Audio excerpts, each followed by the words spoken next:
Some folks are out of town this week. When are they coming back, Josue? But during the afternoon, or as far as y'all know? Okay. I was just wondering about when they were going to be getting back. We need to remember them in our prayers and hope they have safe travels. We're glad they took the opportunity to do that. It's always good to fellowship, and especially with young people, to be around other Christians. Who do we need to mention this morning?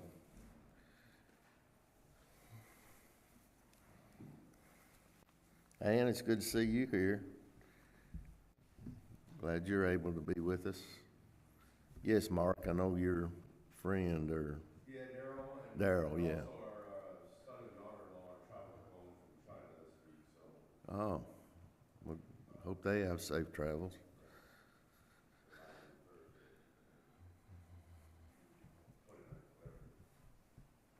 Good.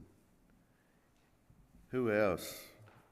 Yes, Trey. There's a young man, well, he's a senior in high school, that took some drugs that were bad.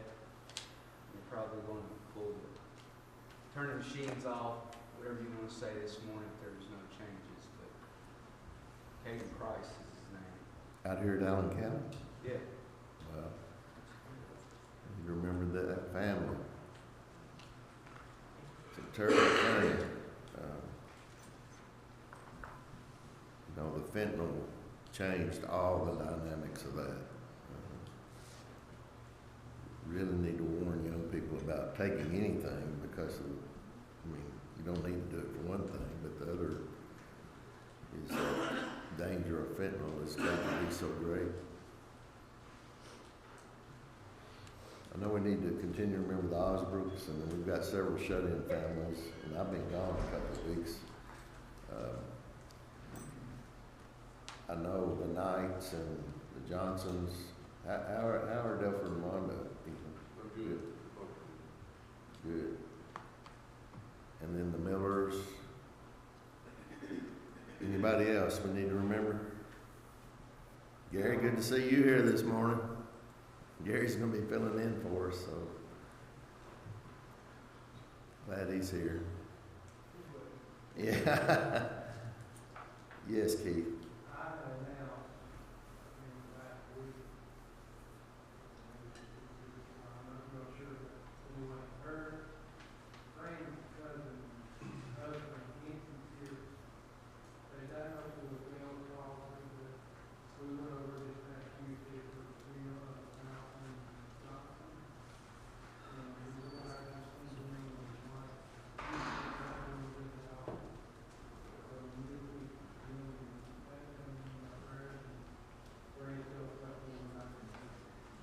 Continue to remember Fran and her family, extended family, and the troubles they're having. Okay.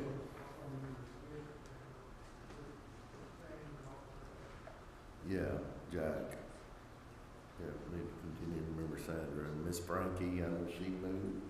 How's she doing, Pat? Yeah. Yeah, and is she in Bowling Green now? Okay.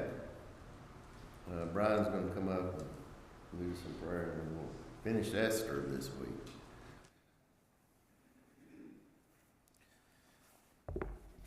Let's bow this morning. Most gracious Heavenly Father, we thank you again for another beautiful morning that you've given each and every one of us here this morning.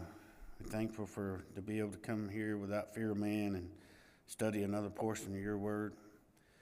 As we pause this morning, there are so many, as mentioned here this morning, so many that's sick, Lord, and so many of our shut-ins, Father, and several around there that's lost loved ones. I just pray that you just comfort them this time of need, Lord. Pray that you be with the young man, Father, that just struggling this morning for his life. We just pray that you be with him and touch that family, Lord. Just comfort them, Father, for the days and weeks and months and years to come, Father. We're so thankful for all the military and men and women all around this world that is fighting for our freedom this morning. We just pray that you bless each one of them and comfort them this morning.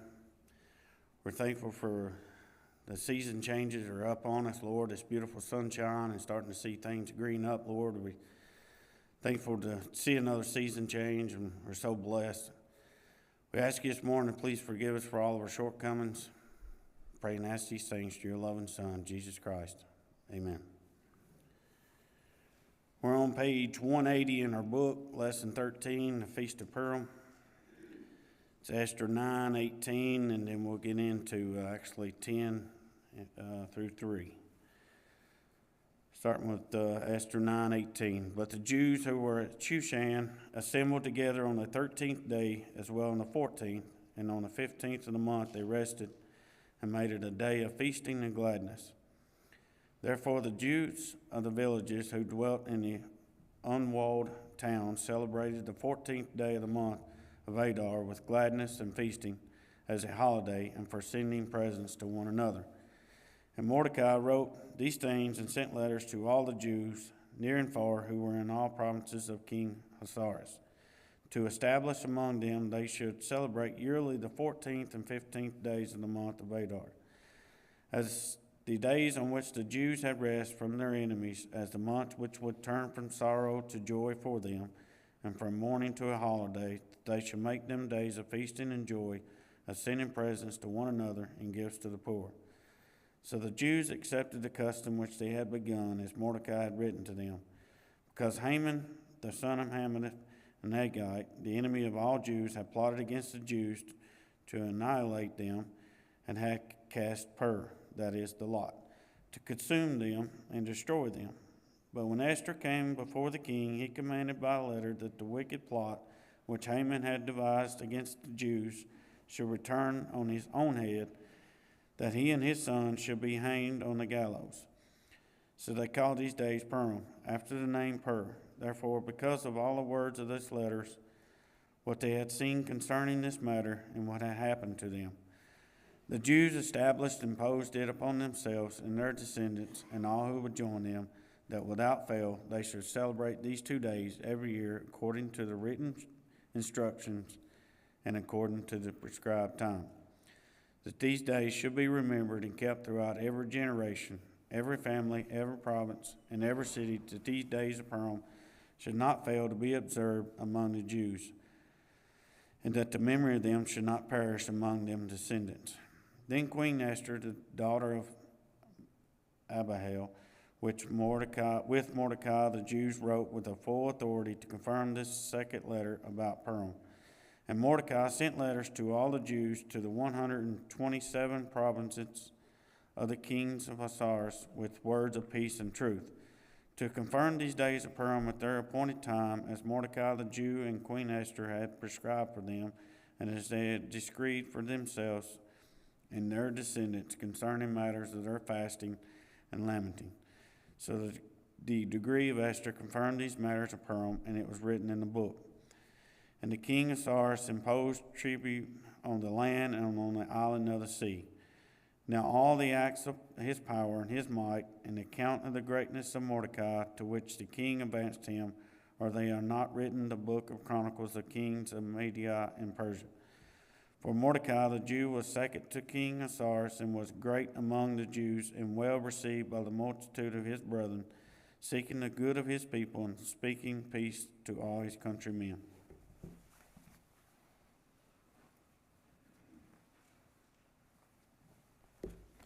Okay, so we've been in Esther now for a whole quarter.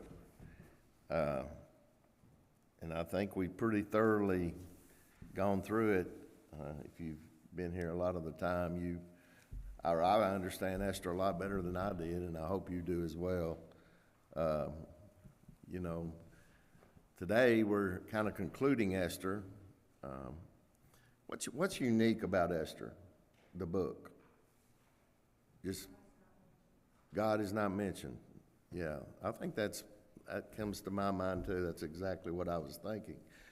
That's interesting that we've got a book here where there's no miracles. None of this is done by miracles, but we go from a king and a queen that, you know, were pretty evil, really. You know, to Haman, who was an advisor of the king, who because Mordecai wouldn't bow down to him, basically, ended up wanting to pretty well destroy the Jewish people. And then the whole story of Esther and how she saved the people. And we've been through that, and Mark documented it well last week. I don't want to get into too much detail of all of that, but the Feast of Purim, how many people actually could have said, I mean, I know you probably know now if you've looked at the book, but how many people knew much about the Feast of Purim before? And I'm not counting people like Josue or Gary that have studied or had, but do we talk about that much? To be honest, if you'd have come up to me before this study and said, do you know what the Feast of Purim is, I would have probably struggled. I'd have probably had to look it up. I wouldn't have known. But it's a pretty big Jewish holiday that goes on today, even. You know, there's 2 or 3 of them that we all hear about, Hanukkah and somebody help me. What are some of the more named Jewish holidays? I know there's 3 or 4 of them, Yom Kippur or something, but anyway, but there's a whole list of them if you go look. What's unique about this Feast of Purim? Anybody know any? And I wouldn't have known if I hadn't have studied for this week, to be honest. But it's not a religious holiday.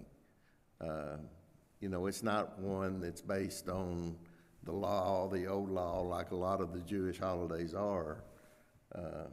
But this is more of a celebratory event, a holiday that they observe, and you know, they're observing this holiday because of what Queen Esther and Mordecai did.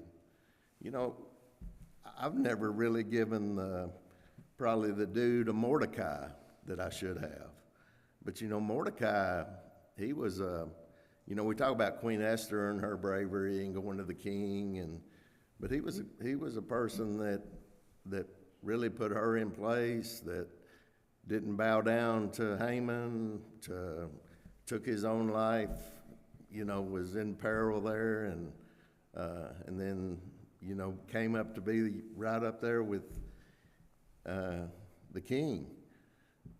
As far as the Jewish people, that, you know, he saved that remnant of the Jewish people, and then really while that empire, the Persian Empire, was in place, he protected them, and they all got along well for a period there anyway. And so it's a great story with additional things that I think we normally don't think about. So this morning we're going to, Shannon, can you show us that video now? I want to show a short video here about what the Feast of Purim is, kind of from the Jewish perspective, and then we'll talk about it. If Shannon can get that up.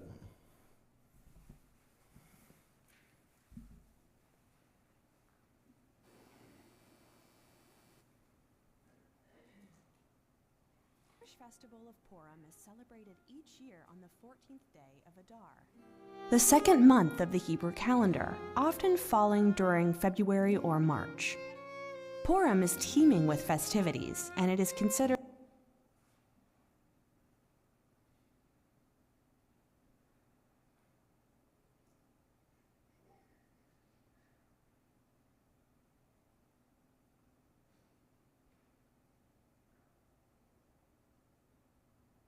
one of the most jubilant holidays of the Jewish calendar. Purim commemorates the survival of a Jewish community marked for death in ancient Persia. The origin story is found in the scriptural book of Esther, set in the 5th century BCE. The text recounts how Queen Esther hid the fact that she was Jewish from the Persian king Ahasuerus. However, Mordecai, Esther's cousin, finds out that the king's chief minister, Haman, is plotting the execution of all Jewish people in the Persian Empire on the 13th of Adar. Risking her own life to save her people, Esther reveals her Judaism to the king, who puts a stop to Haman's plan. Haman is killed, and Mordecai takes his place as chief minister. Esther is celebrated for her courage, which ultimately saves the Jewish people of Persia. Together, Esther and Mordecai obtain a royal edict, reversing the order to kill the Jews and declaring that the 13th of Adar would instead be a day for Jews throughout the empire to attack their enemies. Jewish people celebrated their victory the next day, on the 14th of Adar. The day was called Purim, meaning lots in Hebrew, to refer to the lottery Haman used to determine the date of the planned execution.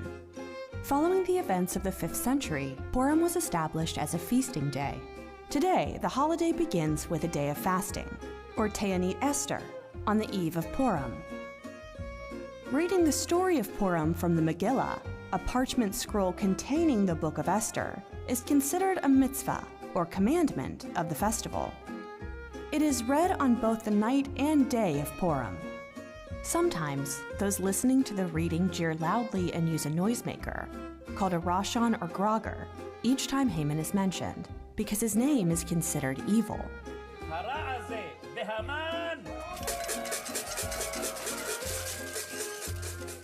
Giving to the poor and sharing food with friends are both additional mitzvot of Purim. The holiday often includes a large festive meal with family or friends. Popular baked goods include three-cornered pastries called hamantashen, which comes from the Yiddish for Haman's pockets. In Hebrew, they're called Oznia Haman, Haman's ears. Purim festivities abound each year. There's often a party-like atmosphere to the day, when children dress in costumes, sometimes as characters from the Purim story, and synagogues put on humorous Purim plays. Today, the holiday not only celebrates the miracle of survival in ancient Persia, but also serves as a reminder to persevere against oppression in the present day.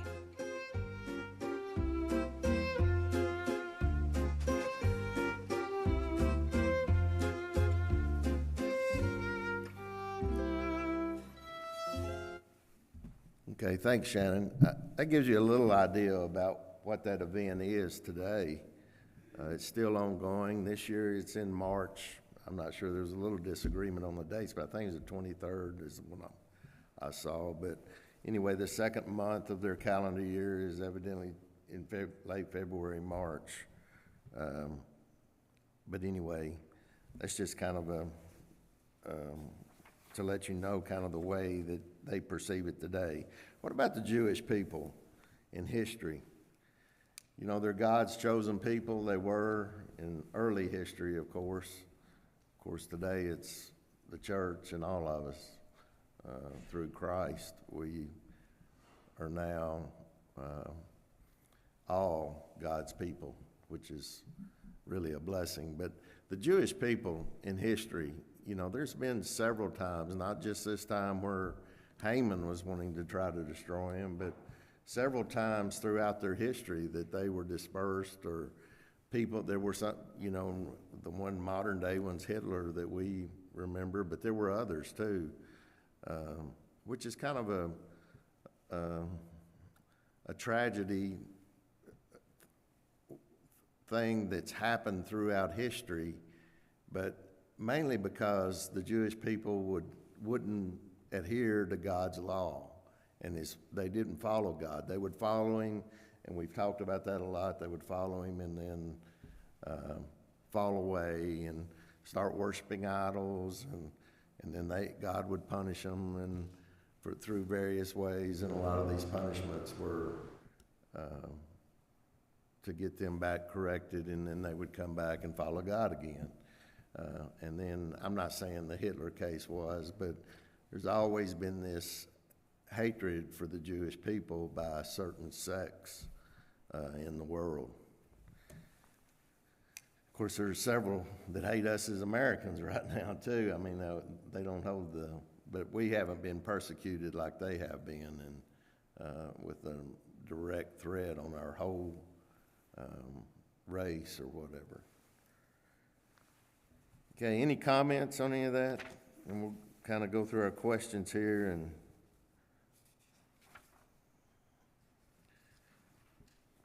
Which two men of the Old Testament have descendants in play in the book of Esther?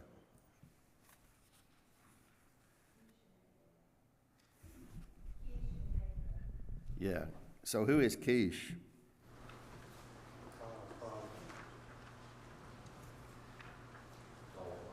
Father of Saul, yeah. And then did you say Agag too? Yeah. King of the Amalekites.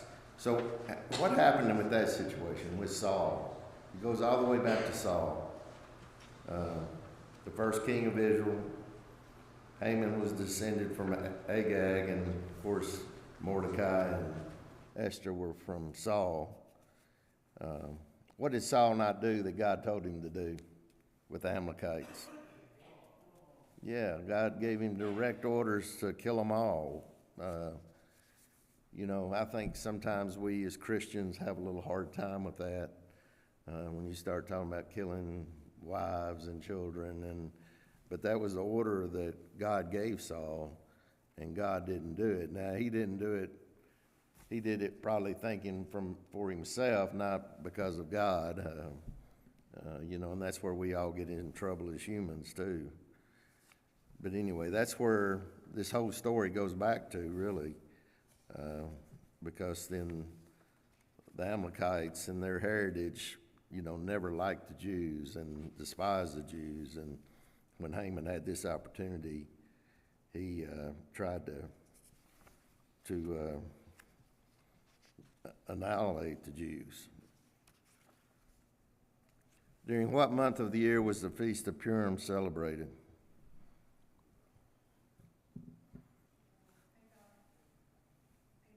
Adar, yeah, and I think that's the second month in the Hebrew calendar, I think. 12th month. You know, I know that was in our book, wasn't it, the 12th month? Yeah. And I'm almost certain I read it, looked on a Hebrew calendar, and it was in the second month. But I'm not saying the book's wrong. I don't know for sure. But whatever month it is, it's coming up here in March. Or there's celebration today of Purim's coming up in March. Who sent the first letter to the Jews telling them Purim was to be celebrated annually? Mordecai. So this is kind of interesting. You know, Mordecai sent a letter. You know, the Jews had I don't want to get ahead of myself. The Jews had defeated the Persians that were attacking them. What about that? Why? How did God interfere with that? God, he didn't really interfere because I think Esther and Mordecai did all these things out of human will, but God took what they did and had the influence to have the results like he wanted, which was basically to save the Jewish people. You know, it says here that they sent the first letter with Mordecai sending it. And then if you go down to question 8, who wrote the second letter commanding the Jews to keep the Feast of Purim on an annual basis? We all know that Queen Esther was the other one in this case. It was Queen Esther and Mordecai. Why did that have to happen, you think? Yeah, that's good, Brian. I think they had to have. Mordecai was a Jew. He had risen in power, but I don't think all the people really understood where Mordecai's role was at that time. The Jewish people I'm talking about. But then when Queen Esther wrote the letter with Mordecai, with the signet stamp on it of the king, and they sent that out, then everybody, just because of the positions or, you know, it'd be kind of like maybe our governor sending out some decree and then the president sending out a decree or something to make it more powerful or more to where people understood it more. That might not have been a good example, but it was more authority behind it. And I think that was needed for the Jewish people to understand what had happened. Excuse me. What did the Feast of Purim commemorate?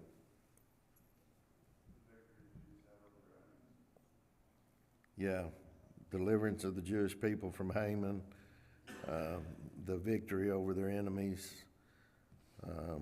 And this Feast of Purim pertains to this particular time of Esther and this book, as you saw in that video. Even though the Jews have had a history of having to overcome people that wanted to basically wipe out their race. But God always used people to bring the Jews back and keep that remnant so that Christ, the promise was fulfilled to Abraham, basically, that Christ would come through, and then we're now all God's people instead of just the Jews through Christ. What does the word Pura mean in the Babylonian language? Lots. Yeah. So are lots like a lottery? Yeah. Bingo, I guess, is better than that. Yeah. Yeah, it is. But are lots gaming, or are they? When I think of lottery, I think of gambling or gaming. They are to some degree. I'm sorry. It's a chance. Yeah, it's a chance.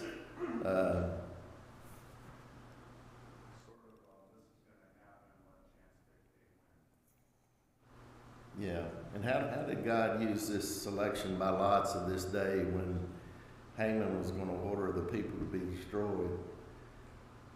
What's unique about this situation with lots? Well, it's when they determined they were going to attack the Jewish people, and it wasn't like it was next week or next month. It was, it was way out in the future, which allowed time for the whole Esther and Mordecai plan to happen.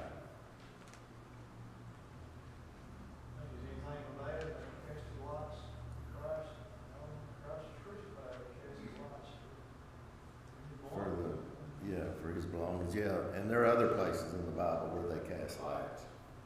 You know, a lot of times in leadership, or they would cast lots. What you saying? Yeah, when they were replacing somebody in leadership, or they would cast lots and do that. How was it helpful for Haman to cast lots in order to determine when he would exterminate the Jews? And we just said that. We just went over that.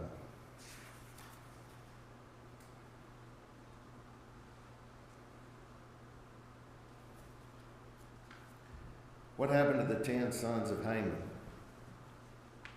Y'all talked about this last week. They were, but it's interesting, they were already dead, weren't they? They were killed, and who read that last week and said all those names? They did a good job. Yeah, Gerald. Yeah, he did a good job reading those names. But it's interesting that they were all killed. And why did Esther do that? Why? They were killed, 500 people, and that was the city where the palace is, right? Shushan or whatever.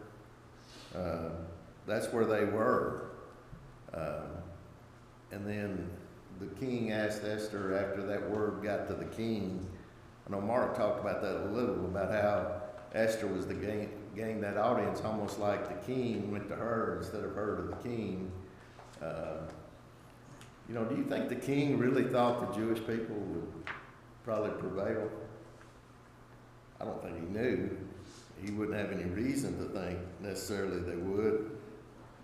And I think when he had saw and heard what had happened with 500 people and the 10 sons of Haman all being killed, that he kind of was, he was wanting, he saw then how powerful Esther and Esther's God was, I think, and Mordecai. And I think that's why he kind of went back to Queen Esther and asked her what did she want now, what was her, and she said, we want another day they attacked on the 13th, and she wanted the day of the 14th, and then also to hang the 10 sons of Haman. You think it was a message to show everybody else to leave them alone? I mean, Yeah, no, I think it was all a powerful message. You know, it's a shame Queen Esther wasn't making those decisions on the Amalekites when Saul did, because she was pretty, really, that's, you know, she didn't mix any words. no, she didn't. And that's pretty powerful, really, or bold, or whatever, that she, and sent a strong message, I think, that she wanted those 10 sons of Haman hanged, and then to kill more people, too. Yes, Mark? When we have executions in this country, they're done private and closed off. But in foreign countries, like Saudi Arabia, I've had friends that were stationed over there, they want you to be able to see what happens, and it's a deterrent. I mean, Yeah. it's like if you steal, you get your hand cut off, you know. If you commit a capital crime, you lose your head, or you be stoned, or a woman. So, I mean, and I think it is a deterrent. If you see that happen, I don't think I'll do that, you know. Right. So, you know, that's probably a deterrent to others. You rebel, or what happens. So, Yeah. No, I think it's a strong deterrent, just like you're saying. I mean, we've seen those where they've had captives and beheaded them and made videos to promote what they're trying to do or whatever. Okay, on what lands did the king of Persia impose tribute? This was a tribute to Malachi and Queen Esther. all the lands including the islands, Yeah, everything under his purview. yeah, which at that time was about everywhere. It was that whole Persian Empire, all the way over to Greece and the Greek islands, and you know, so all the land and islands of the sea, which would have been everywhere. So that's hard to really, when you think about that. Mordecai was a powerful guy at this point. And he didn't, as far as we know, we don't know much about what happened after that, or after this, but we don't have any record of Mordecai abusing that power or whatever. Sean? It just reminds me of the story of Joseph, you know, when he went down to Egypt, he gave himself an authority and incubated and did, and then when you were saying Moses took him out of Egypt, and God, remember a while ago, you were saying everything, and God hardened Pharaoh's heart. He used things that people did, but he intervened in a way that he hardened Pharaoh's heart so that they had all these 10 plagues, so that this did stop them one or two. He got a plan executed because he intervened and caused some, obviously, caused that to happen. Yeah. No, there are some correlations between Joseph and Queen Esther, and how the people were kind of brought together by them. It was different though. There were miracles used in the time in Egypt there, and when they were captive, when they were trying to get out. But here, God didn't really use any miracles that people visually saw, or it was just the work of Queen and Mordecai, and then God used them to get to his goals, kind of like he would today. You know, God uses us. It may, you know, so we need to try to live our lives and treat others that way, that we're always thinking about how God's using us as Christians to advance Christianity. Yes, ma'am. Well, I don't know, I think that the dream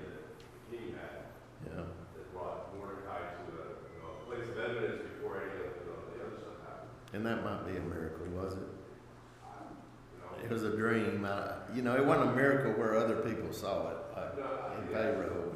But go, yeah, no, that's a good point. That's probably what he was like, how do you know? Yeah, If people that don't have God, they're very superstitious, you know, especially see with all their gods, many gods instead of just one. And so I would say that dream was probably with their life in order. Just like Joseph, he was an interpreter of dreams, so yes, he would have to have. yeah, At the beginning of Esther, where he would have that sleepless night going on the record read back to him, that's how Mordecai came to the front of his mind. right, He was just, hey, what's happened? Give me my history, I can't sleep. yeah, He happened to be fully awake when he got to what Mordecai had done for him. right, And that, the fact that Mordecai had never been rewarded, and that kind of set things in motion. That's when Haman had to take him out and, you know, dressed in the king's robes on the king's horse and proclaim him. Kind of set Haman in a downward spiral there. yeah. No, it's really a remarkable story. How God's plan works and how all that tied together to make it happen. It is. Mordecai was advanced to what position in the administration of Azarias? Yeah, second right to the king, which would have been a powerful position. Okay, move down to the bottom. Compare and contrast the Feast of Purim with other feasts Israel observed in the course of their living under the law of Moses. So what's the main difference? Like the, I think all those things were set up by God. yeah, based on the law. Yeah, This one was political, not biblical. So right, based on the law. And I'm not an expert in that by any means, but I don't know of any other feast that wasn't based on the law. Like, does anybody? So in the news today, they were talking about trying to get this thing settled in the next 2 or 3 weeks, so a ceasefire over the better part of Ramadan. So, you know, Yeah. we just got these places where they want to be in certain positions at certain times, and they're talking about today in the news. Yeah, Those are the feasts that is significant to the Jews, you know? right. Yeah, there's several of them, but most of them are based on the law. It's still relevant today, is what I'm saying. Is Yeah. Today, they're talking about stopping a war, or ceasefire on a war because of the Jewish holiday. Yeah. Where is this Shushan? Did we talk about that? What country it is in today? Iran. Yeah, I think it's Iran. Going for the palaces, that would be Iran. Persia was Iran until. Yeah, that's right. And I think that's where, and there are some remains there. Of course, I don't know how safe it'd be to go look at them, but it would be interesting. You know, that's on my bucket list if I ever get to do it, is to go to the Holy Land. Or it's amazing. We have been to Athens, and that was it's when you start thinking about where Paul walked, and you're walking there now. It's pretty. You know, yeah, it's awesome. It's a good feeling, and kind of brings it all. You know, the apocalypse and the marketplace there in Athens it's pretty remarkable.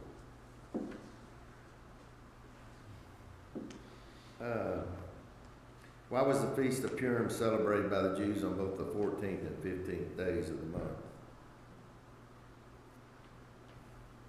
They were commanded to do so. But Mordecai was adamant that they celebrate both days. Yeah, and Let's say 2 days of annihilating their enemies on just that one city, yeah. So some started on the 14th, but they wanted to, for both of those days, for the whole area, the whole empire, to be the 14th and the 15th, because in the city, they attacked again that next day. How did the Feast of Purim commemorate the deliverance of the Jews without becoming a religious festival?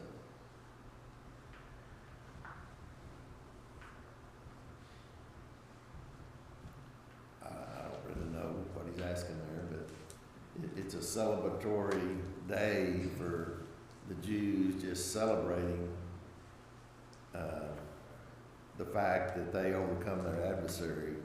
And basically, I would say it was without very little loss, maybe not any. We don't know that, I don't think. We know how many of them were perished, but doesn't really say. But I would say the losses on their side were very few. You're talking about there not being a miracle, I think that would be a miracle. No, it would have been. Yeah, but they didn't know that when they went No, I'm into not it. saying that, Yeah. but that was, when you fight a war to kill 11 people, if you don't suffer loss, that's a miracle. I mean, that's, No, it is, and that's in our way of thinking. But to me, a miracle in God's day was turning water to wine, or throwing the staff down and turning to a serpent, or healing. All those were direct miracles. I think the king understood that because he understood that she had power, or God, she had favor from God because of the way they did it and the way how easily they did it. Yeah, So I think he saw that as power, he saw that as a miracle. no, it was. You know, one thing, and I don't know if we've touched on this much, but you know, in the decree that Haman sent out, you know, it didn't say who was gonna. It wasn't the army. Did y'all talk about that last week or two? It wasn't the army that went out to kill these Jews. It was the civilians. I mean, which made it a lot easier when they sent out the second decree. They weren't fighting the army of the Persian Empire. They were fighting the other people in their communities or whatever. And then how were Esther and Mordecai able to work for the good of the Jews in the Persian Empire without being Persians? That's really Mordecai got promoted. It didn't matter at that point. Yeah. They were, And I think the simple answer to that is their belief in God and Him allowing all that to happen. But you're right. That's how. Yeah, that's right. Yeah. Okay. Any last comments? Al, on Yeah. those 2 days that the Jews could attack, did they attack or did they retaliate when they were being attacked? Which was it? Did they attack the other people? No, I don't know or the were answer. they That's a good attacked? question. Because the decree went out that on that day, but it wasn't the Persian army, I don't think. So when that first decree went out, the people that were of the Persian Empire were supposed to kill the Jews in their area or their community. So they could have been the ones attacked because of the first decree. Now, I'm not sure. Does anybody have a good, yes, Gary? Good. Those people were supposed to be paid with 750,000 pounds of gold and silver. That was going to be distributed by Haman himself. Specifically says in the text that was going to be used to pay the people who would make the hit. Attacking and killing Haman, his family would have cut off that supply of money. No money, no mercenaries. So I usually assume that because there was no money, and therefore no incentive to kill your neighbor, that no attack ever happened. Well, that's interesting, and that's a good point, because Haman did promise that money.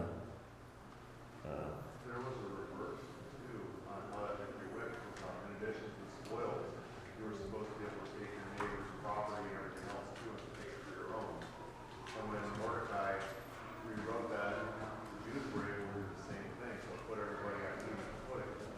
And a couple of weeks ago, they were mentioning how leading up to this, and at all this time, you kind of know who was in play. You know, I'm coming for you. I'm coming for you on this day. Yeah, So they knew who their enemies were. Their enemies had outed themselves. So right. they also required all the government officials to protect the Jews because Haman's dead. Yeah. No, that's a good question. Yeah. It's all interesting when you start digging into the details of these books. Thank you all very much. Thanks.